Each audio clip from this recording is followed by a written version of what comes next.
Pollination.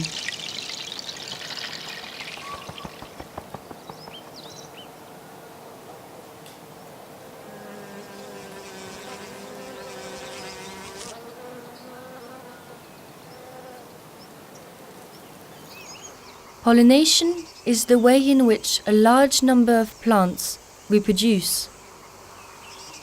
The word reproduce is in fact not really exact, because by using this process, the plant will not produce an identical copy of itself. The male and female genetic elements will mix and potentially create a different plant. Pollination involves the transfer of pollen from the plant's male organ to the female organ in order to fructify it.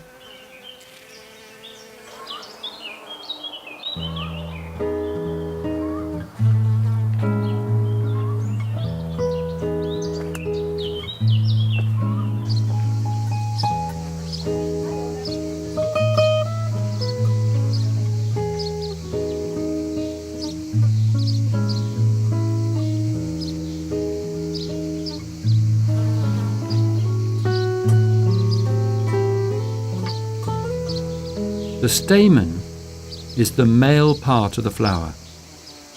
It has anthers that contain pollen grains. The female organ is called the pistil. It includes the ovary, which contains one or several ovules.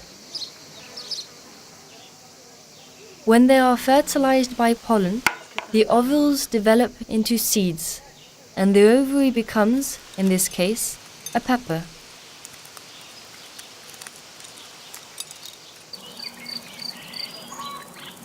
In the case of radishes, the ovaries turn into seed pods containing several seeds.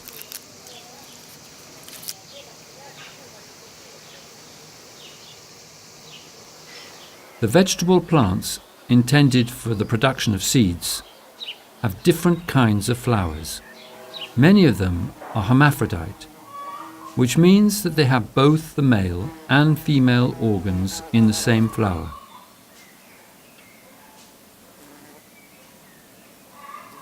There are hermaphrodite flowers in which the pollen is transferred within the same flower. The male organs release their pollen once the female organ becomes receptive. The flower is said to be self-pollinating, and the plant is autogamous. This is the case with beans, lettuces, and tomatoes, for example. There are also hermaphrodite flowers whose male organs can only pollinate the female organs of another flower.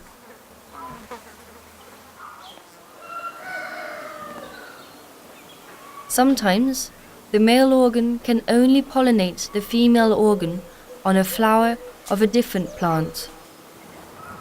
They must therefore rely on an external pollinator that carries the pollen from one flower to another, either on the same plant or on another plant.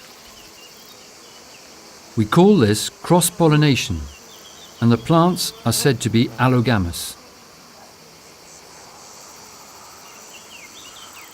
There are also plants with unisexual flowers, which means that they only have one organ, either male or female. The transfer of pollen must therefore happen between different flowers, from a male flower to a female one.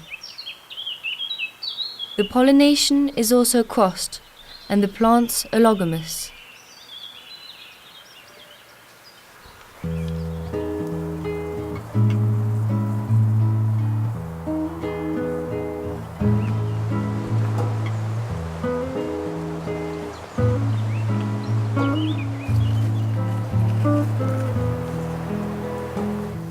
The male and female flowers can be present on the same plant.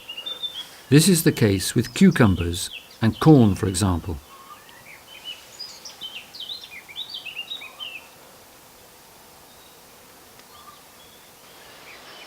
that sometimes the male and female flowers can be on different plants. An example is spinach, whose male flowers are on one plant and the female ones on another plant. Spinach is anemophilous, which means that it is wind-pollinated. There are therefore two ways in which pollination takes place. With autogamous plants, it can occur within the same flower, and in the case of allogamous plants, it requires external vectors.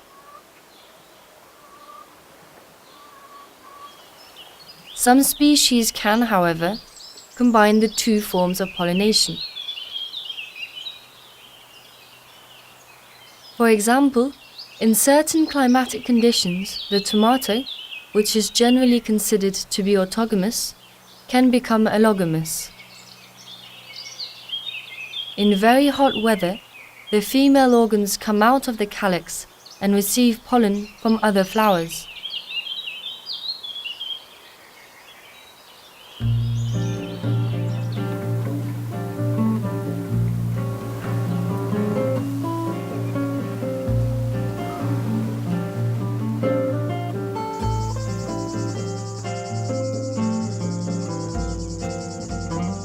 Depending on the quantity and diversity of the insects present, the lettuce, that is usually autogamous, becomes allogamous when insects come and visit their flowers and transport the pollen further afield.